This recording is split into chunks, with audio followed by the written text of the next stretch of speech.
جمال مصطفیٰ یا نظر طیبہ کی گلیوں۔ بسم اللہ الرحمن الرحیم، الحمدللہ رب العالمین والعاقبۃ للمتقین والصلاة والسلام علی سید الانبیاء والمرسلین وعلی آلہ واصحابہ وازواجہ واہل بیتہ وذریتہ اجمعین۔ اعوذ باللہ من الشیطان الرجیم، بسم اللہ الرحمن الرحیم۔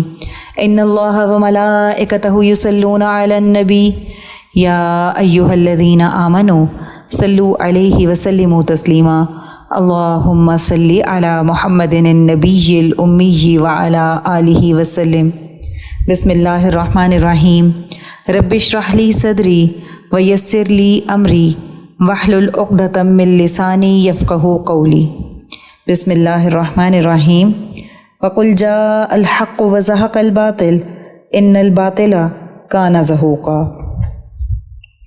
آج ہم اپنا درس نمبر 72 پڑھیں گے، اور اس میں سب سے پہلے ہے سلسلہ ترغیب و ترہیب۔ آئیے آغاز کرتے ہیں۔ بسم اللہ الرحمن الرحیم۔ غزوہ احد کا پس منظر۔ غزوہ احد بھی غزوہ بدر کی طرح دین کی قوت کا سبب بنا۔ غزوہ بدر میں حق تعالیٰ کے حسن و جمال اور فضل و کمال کا منظر تھا، اور غزوہ احد میں حق تعالیٰ کی کبریائی اور اس کے جلال کا کرشمہ تھا۔ غزوہ احد کا سبب۔ غزوہ بدر میں 70 کفار قریش کے سردار مارے گئے تھے اور 70 قید ہوئے، اور بعد میں ان 70 قیدیوں کو فدیہ لے کر چھوڑ دیا گیا۔ ابو سفیان کا قافلہ بدر کے موقع پر بحفاظت مکہ پہنچ چکا تھا، اور جنگ ابو جہل کے لشکر سے ہوئی، جن میں مشرکین مکہ کو بھاری نقصان اٹھانا پڑا۔ ابو سفیان کے قافلے میں قریش کا اصل سرمایہ اور منافع دونوں دارالندوہ میں محفوظ کر لیا گیا تھا۔ اصل سرمایہ لوگوں کے حصوں میں بقدر تقسیم کر دیا گیا، اور مشورے میں یہ طے ہوا کہ منافع کو مسلمانوں کے خلاف جنگ میں استعمال کیا جائے۔ قریش مکہ نے پورے ساز و سامان کے ساتھ اپنا 3000 کا لشکر تیار کیا۔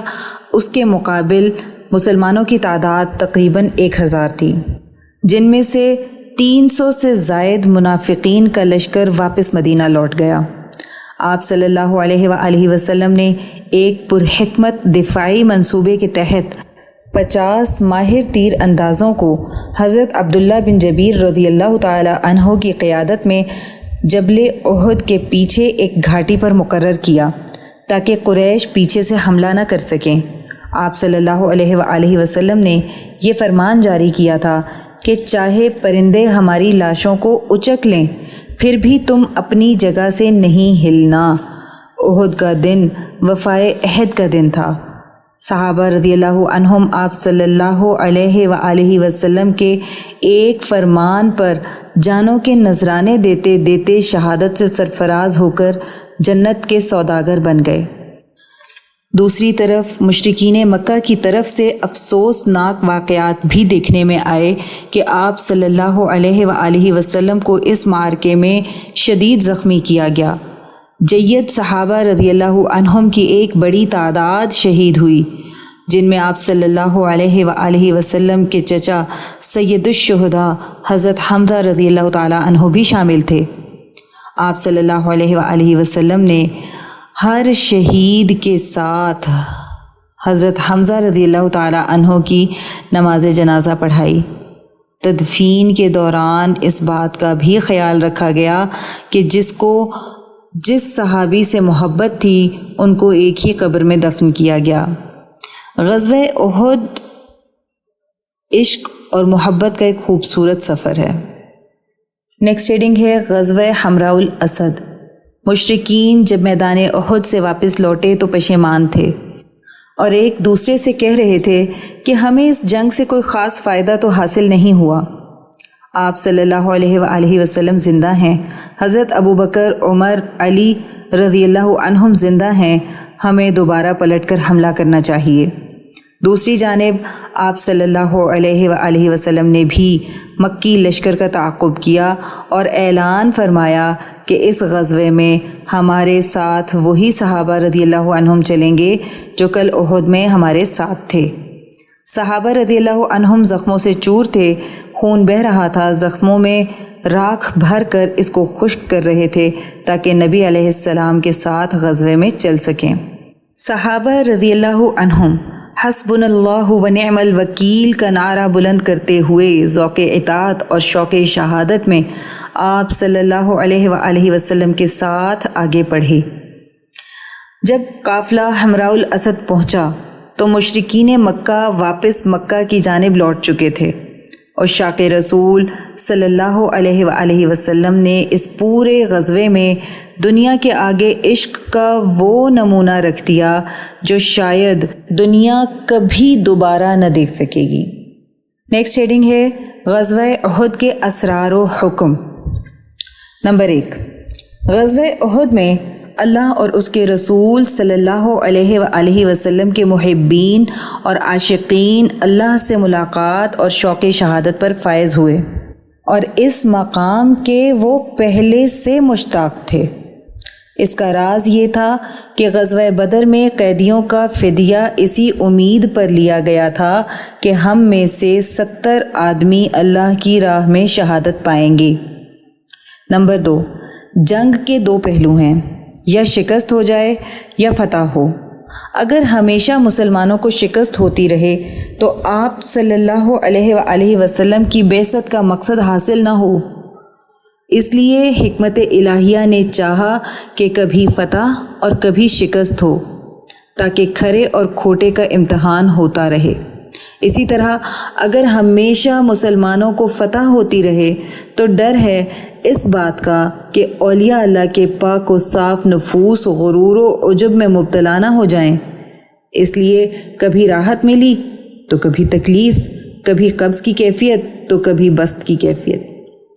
نمبر 3، غزوہ احد میں جو وقتی اور جزوی شکست پیش آئی اس میں ایک اہم حکمت یہ تھی کہ صحابہ رضی اللہ عنہم زہد اور صبر کے اعلیٰ درجات پر پہنچ جائیں، جہاں دنیا کا وجود اور عدم نظروں میں برابر ہو جاتا ہے۔ اللہ سبحانہ و تعالی نے صحابہ رضی اللہ عنہم کی شان میں یہ آیات مبارکہ نازل فرمائیں: ما اصاب من مصیبت فی الارض ولا فی انفسکم الا فی کتاب من قبل ان نبرأها ان ذلک علی اللہ یسیر لکی لا تأسوا علی ما فاتکم ولا تفرحوا بما آتاکم واللہ لا يحب کل مختال فخور۔ سورہ حدید کی آیت نمبر 22 اور 23 ہیں، اور ان کا ترجمہ ہے: جو کوئی مصیبت زمین پر یا خود تم پر پڑتی ہے وہ اس سے پیشتر کہ ہم اسے پیدا کریں کتاب میں یعنی لوح محفوظ میں لکھی جا چکی ہے۔ بے شک اللہ کے نزدیک یہ بات بہت آسان ہے۔ یہ آزمائش اس وجہ سے ہے تاکہ تم غمگین نہ ہو اس چیز پر جو تمہارے ہاتھ سے نکل چکی، اور نہ خوش ہونا اس چیز پر جو تمہیں دی گئی، یعنی دنیا کا وجود اور عدم نظروں میں برابر ہو جائے، اور اللہ تکبر اور فخر کرنے والے کو پسند نہیں فرماتے۔ یعنی دنیا کے آنے سے دل خوش نہ ہونا اور جانے سے رنجیدہ نہ ہونا یہ زہد اور صبر کا اعلیٰ مقام ہے۔ نمبر 4، غزوہ احد میں آپ صلی اللہ علیہ وآلہ وسلم کی شہادت کی خبر دراصل آپ صلی اللہ علیہ وآلہ وسلم کی وفات کا پیش خیمہ تھا، اور یہ بتلانا مقصود تھا کہ بشریت کا تقاضا ہے کہ آپ صلی اللہ علیہ وآلہ وسلم کے شہید ہونے کی خبر سن کر صحابہ رضی اللہ عنہم کے پاؤں اکھڑ جاتے، اور ایسا ہوا بھی۔ لیکن نعوذ باللہ اس کا مقصد یہ نہیں تھا کہ صحابہ رضی اللہ عنہم کے دل میں کوئی نفاق تھا، بلکہ ایمان کی انتہا تھی، محبت اور عشق عروج پر تھا کہ اس دردناک خبر کی تاب نہ لا سکے اور پریشان اس درجہ ہوئے کہ میدان سے پاؤں اکھڑ گئے، اور اصل میں یہ بات بتانا مقصود تھی کہ آپ صلی اللہ علیہ وآلہ وسلم وفات پا جائیں تب بھی آپ صلی اللہ علیہ وآلہ وسلم کے طریقے پر ہی زندہ رہنا اور مرنا ہے۔ اللہ سبحانہ وتعالی نے یہ آیت مبارکہ نازل فرمائی، وما محمد الا رسول قد خلت من قبلہ الرسل افئن مات او قتل انقلبتم علی اعقابکم ومن ینقلب علی عقبیہ فلن یضر اللہ شیئا وَسَيَجْزِي اللَّهُ الشَّاكِرِينَ، سورہ آل عمران کی آیت نمبر 144، اور اس کا ترجمہ ہے، محمد صلی اللہ علیہ وآلہ وسلم ایک رسول ہیں، تحقیق ان سے پہلے بہت سے رسول گزر چکے ہیں، اگر وہ وفات پا جائیں یا شہید ہو جائیں تو کیا تم دین سے پھر جاؤ گے؟ اور جو کوئی دین سے پھر جائے گا وہ ہرگز اللہ کا کچھ نقصان نہیں کرے گا، اور اللہ تعالی شکر گزاروں کو عن قریب بدلہ دینے والے ہیں۔ پوائنٹ نمبر 5 ہے، حسب وعدہ خداوندی شروع ہی سے مسلمان کافروں پر غالب رہے، مگر جب اس مرکز سے ہٹ گئے جس پر اللہ اور اس کے رسول صلی اللہ علیہ وآلہ وسلم نے حکم دیا تھا تو پھر وقتی شکست کا سامنا کرنا پڑا۔ صحابہ رضی اللہ عنہم گھاٹی سے نیچے اتر آئے اور مال غنیمت جمع کرنے لگے۔ اگرچہ مال غنیمت حلال و طیب مال ہے، لیکن عاشقین صادقین کے لیے یہ مناسب نہ تھا کہ اللہ اور اس کے رسول صلی اللہ علیہ وآلہ وسلم کے اذن کے بغیر حلال و طیب مال کی طرف ہاتھ بھی بڑھائیں۔ وقتی شکست سے یہ بات باور کرا دی گئی کہ ثابت قدم رہو گے تو آگے چل کر فتح مکہ اور اس کے بعد قیصر و کسریٰ کے خزائن تمہارے ہاتھوں میں دے دیے جائیں گے۔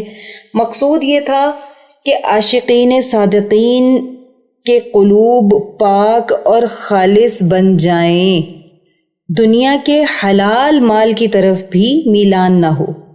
نمبر 6 پوائنٹ ہے، اس عتاب کے بعد اللہ رب العزت نے مسلمانوں کے لیے تسلی کا مضمون اتارا کہ تمہاری لغزش بالکل معاف کر دی گئی ہے۔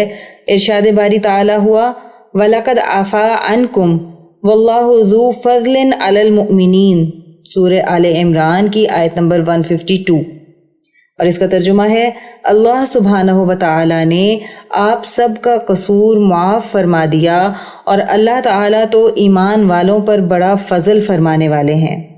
پھر اسی رکوع کے آخر میں دوبارہ تسلی کا مضمون نازل فرمایا کہ مومنین کے دل خوش ہو جائیں۔ ان الذین تولوا منکم یوم التقى الجمعان انما استزلهم الشیطان ببعض ما کسبوا وَلَقَدْ عَفَا اللَّهُ عَنْهُمْ إِنَّ اللَّهَ غَفُورٌ حَلِيمٌ، سورہ آل عمران کی آیت نمبر 155 ہے، اور اس کا ترجمہ ہے، تحقیق بعض لوگوں نے تم میں سے پشت پھیری جس دن کہ دونوں جماعتیں باہم مقابل ہوئیں، بعض کو ان کے اعمال کی وجہ سے شیطان نے لغزش میں مبتلا کر دیا، اور خیر جو ہوا سو ہوا، اب تحقیق اللہ نے ان کی لغزش کو بالکل معاف کر دیا۔ اللہ تعالی بڑے بخشنے والے اور بردبار ہیں۔ اللہ سبحانہ وتعالی نے صحابہ رضی اللہ عنہم کے اس فعل کو لغزش قرار دیا اور اس کو شیطان کی طرف منسوب فرمایا، اور رہتی دنیا تک ہر قرآن پڑھنے والا یہ اعلان کرتا رہے گا کہ اللہ تعالیٰ نے ان کی لغزش کو معاف فرمایا، تاکہ قیامت تک کسی کی یہ مجال نہ ہو کہ صحابہ رضی اللہ عنہم کی شان میں لب کشائی کر سکے۔ رضی اللہ عنہم ورضوا عنہ۔ نمبر 7 پوائنٹ ہے، ان تمام واقعات میں اللہ سبحانہ وتعالی نے صحابہ رضی اللہ عنہم کی شان بیان کی کہ انہوں نے ہمت نہیں ہاری اور محض اپنی شجاعت پر نظر نہیں رکھی، بلکہ نظر اللہ رب ذوالجلال پر رکھی اور ساتھ اپنے گناہوں پر استغفار کرتے رہے اور ثابت قدم رہنے کی دعا مانگتے رہے۔ اللہ تعالیٰ نے دنیا و آخرت میں اس کا صلہ مرحمت فرمایا۔ ارشاد باری تعالی ہے وَكَأَيٍّ مِّن نَبِيٍّ قَاتَلَ مَعَهُ رِبِّيُّونَ كَثِيرٌ فَمَا وَهَنُوا لِمَا أَصَابَهُمْ فِي سَبِيلِ اللَّهِ وَمَا ضَعُفُوا وَمَا اسْتَكَانُوا وَاللَّهُ يُحِبُّ الصَّابِرِينَ وَمَا كَانَ قَوْلَهُمْ إِلَّا أَنْ قَالُوا رَبَّنَا اغْفِرْ لَنَا ذُنُوبَنَا وَإِسْرَافَنَا فِي أَمْرِنَا وَثَبِّتْ أَقْدَامَنَا وَانصُرْنَا عَلَى الْقَوْمِ الْكَافِرِينَ فَآتَاهُمُ اللَّهُ ثَوَابَ الدُّنْيَا وَحُسْنَ ثَوَابِ الْآخِرَةِ وَاللَّهُ يُحِبُّ الْمُحْسِنِينَ۔ سورہ عمران کی آیت نمبر 146 سے لے کے 148 تک، اور اس کا ترجمہ ہے اور بہت سے انبیاء علیہم السلام کے ساتھ مل کر خدا پرستوں نے کافروں سے جہاد کیا، لیکن ان مصیبتوں کی وجہ سے جو ان کو اللہ کی راہ میں پہنچی، نہ تو وہ سست ہوئے اور نہ ہی کمزور ہوئے اور نہ دشمنوں سے دبے، اور اللہ تعالی ثابت قدم رہنے والوں کو محبوب رکھتا ہے، اور ان کی زبان سے صرف یہ کلمہ نکل رہا تھا کہ اے پروردگار ہمارے گناہوں کو اور ہماری زیادتی کو معاف فرما اور ہم کو ثابت قدم رکھ اور کافر قوم کے مقابلے میں ہماری مدد فرما۔ بس اللہ نے ان کو دنیا کا انعام اور آخرت کا بہترین انعام عطا فرمایا، اور اللہ تعالی احسان کرنے والوں کو محبوب رکھتے ہیں۔ یہاں ہمارا درس نمبر 72 مکمل ہو گیا۔ آئیے دعا کر لیتے ہیں۔ اللہم صلی علی محمد النبی الامی وعلی آلہ وسلم۔ اے اللہ، ہماری اس کاوش کو قبول فرمائیں اور اس کو ہماری بخشش کا ذریعہ بنا دیں۔ یا اللہ، اس کو قیامت تک امت کے لیے ہدایت اور عشق نبی صلی اللہ علیہ وآلہ وسلم کا ذریعہ بنا دیں۔ اے اللہ، جو کچھ پڑھا سنا اس کا ثواب نبی کریم صلی اللہ علیہ وآلہ وسلم کو تحفتاً، ہدیتاً، نذرانتاً، محبتاً، عقیدتاً پیش کرتے ہیں، قبول و منظور فرما لیں۔ یا اللہ، نبی کریم صلی اللہ علیہ وآلہ وسلم کی برکت سے اور وسیلہ جمیلہ سے اس کا ثواب تمام انبیاء کرام، خلفائے راشدین، امہات المؤمنین، اہل بیت اطہار، صحابہ کرام، صحابیات، بزرگان دین، اولیاء اللہ، شہداء، صدیقین، صالحین، مؤمنین، مؤمنات، مسلمین، مسلمات کو پیش کرتے ہیں، قبول و منظور فرما لیں۔ الہی، اس کا ثواب سلسلہ قاسمیہ، عزیزیہ، نقشبندیہ، مجددیہ کے تمام بزرگان، بالخصوص شیخ الاولیاء حضرت مولانا مہر محمد صاحب رحمۃ اللہ علیہ، شیخ الحدیث حضرت مولانا عبدالحکیم صاحب رحمۃ اللہ علیہ، اور شیخ الاسلام حضرت مولانا محمد عبدالعلیم قاسمی صاحب رحمۃ اللہ علیہ کو پہنچا دیں، اور ہمارے بزرگان کے بلند درجات کو اور بھی زیادہ بلند فرما دیں، اور ان کے مزارات پر اپنی رحمت خاصہ کا نزول فرما دیں۔ یا اللہ، ہمارے مرشد گرامی حضرت شیخ عزیز القاسمی حکیمی مہروی نقشبندی مجددی دامت برکاتہم العالیہ پر اپنا خاص فضل اور خانقاہ اور مدرسے پر اپنا خصوصی کرم فرما دیں، اور انہیں امت کے لیے ہدایت و شفا کا ذریعہ بنا دیں۔ آمین بحرمت سید المرسلین صلی اللہ علیہ وآلہ وسلم۔ سبحان ربک رب العزت عما یصفون وسلام علی المرسلین والحمد للہ رب العالمین۔ درد دیکھی اسی ماہ مبیں کی چاندنی دیکھی